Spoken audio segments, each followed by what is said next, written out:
सत्ता में। इसके बाद अब बात करते हैं जम्मू कश्मीर की राजनीति की, जहां आतंकी गतिविधि में शामिल होने के आरोपी सांसद इंजीनियर राशिद के जेल से बाहर आने पर राजनीति एक्शन बढ़ गया है।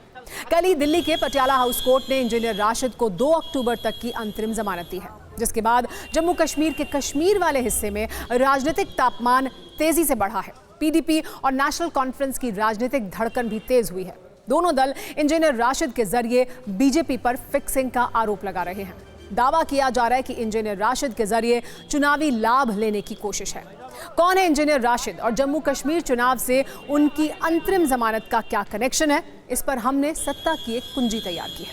लेकिन पहले बयानों की रील देखते हैं।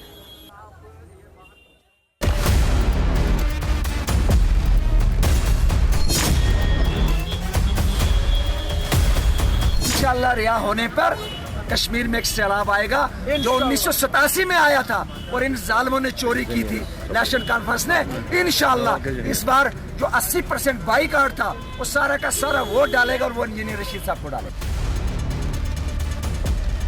देखिए शक तो होता है क्योंकि अभी तक उनको रिलीज नहीं किया और इंजीनियर साहब न सिर्फ खुद जेल से इलेक्शन लड़े बल्कि उनको कैंडिडेट ढूंढने की भी जरूरत नहीं पड़ती। एजेंसी खुद उनके कैंडिडेटों का इंतखाब करके उनको मैदान में खड़ा करती है वोट काटने के लिए। तो इतना पैसा कहाँ से आता है हमारे पास? तो हमारे कैंडिडेट्स के पास कोई, उनके पास इतना पैसा कहाँ से आता है? गाड़ियाँ कहाँ से आती है? वो तो खुद जेल में थे, कैंडिडेट किसने खड़े किए?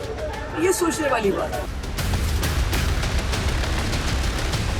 जहाँ तक छूटने की बात है, मैं तो सिर्फ एक बात पे हैरान होता हूँ कि ये बीजेपी वाले एक ज़बान में कभी बात कर नहीं सकते। ये अलग अलग अंदाज से बात करते हैं। जब इसी तरह इजाज़त अरविंद केजरीवाल को दी गई थी उस वक्त बीजेपी ने पूरे मुल्क में उसकी मुखालफत की। जब इंजीनियर रशीद को बिल्कुल इसी तरह सिर्फ इलेक्शन के लिए छोड़ दिया गया तो इस चीज़ का इस्तकबाल बीजेपी ने किया। तो कहीं ना कहीं दाल में कुछ काला तो नज़र ही आ रहा है। बहुत सारे हमारे पॉलिटिकल अपोनेंट्स ये कहते हैं कि भारतीय जनता पार्टी ने अपने वोट काटने के लिए इंजीनियर रशीद को बाहर छोड़ दिया। मुझे लगता है कि ये कहीं ना कहीं जो है इल्ज़ाम तराशी जो काम है नेशनल कॉन्फ्रेंस का है, उनको कहीं ना कहीं लगता है कि engineer Rashid is a threat because we have seen कि यहाँ पे नॉर्थ कश्मीर में इंजीनियर रशीद ने कैसे former chief minister Omar Abdullah sahab को शिकस्त दे दी। आज इनको लगता है कि इंजीनियर रशीद जो है आज बेल पे आ रहे हैं, बाहर आ रहे हैं, तो रीजनल पॉलिटिकल पार्टीज़ को कहीं ना कहीं थ्रेट लग रहा है। ये रियायत सिर्फ उन लोगों को दी जाती है जिनसे बीजेपी को एक खदशा है या कहीं ना कहीं एक उम्मीद है कि नेशनल कॉन्फ्रेंस को ये लोग डैमेज करेंगे और यहाँ के जम्मू और कश्मीर के वोट को तोड़ेंगे। क्या ये रियायत सिर्फ उन्हीं लोगों को मिलती है या अगर ये रियायत 5000 जम्मू और कश्मीर के नौजवानों को क्यों नहीं मिलती? जितना खुश इंजीनियर रशीद साहब के बाहर निकलने से बीजेपी के स्पोक्स पर्सन हो रहे हैं, इतना खुश शायद उनकी अपनी पार्टी के कारकुन नहीं हो रहे हैं।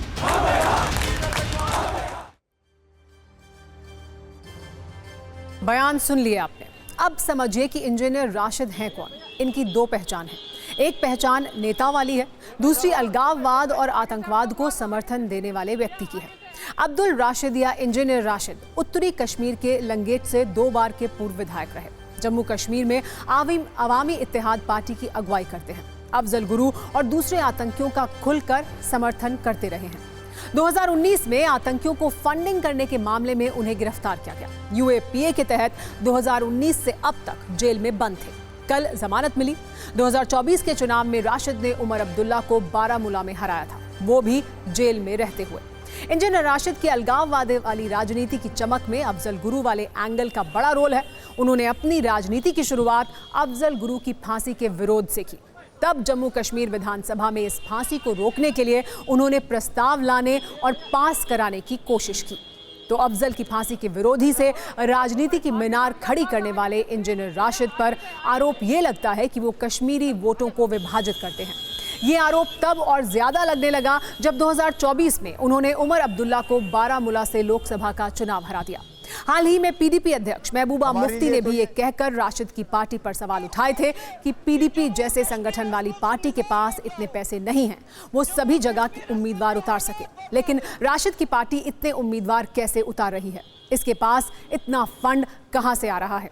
इंजीनियर राशिद इसका जवाब भी देते हैं। वो कहते हैं कि वो 5 साल से कश्मीर के लिए लड़ रहे हैं, जबकि महबूबा और उमर अब्दुल्ला जैसे लोग लंदन में रहते हैं और चुनाव लड़ने के लिए ही यहां पहुंच जाते हैं। माई fight is for the people. 5.5 साल जो बंदा जेल में मर रहा हो और वो 5.5 साल लंदन की गलियों में, गुलमर्ग की गलियों में और दिल्लियों की तरह।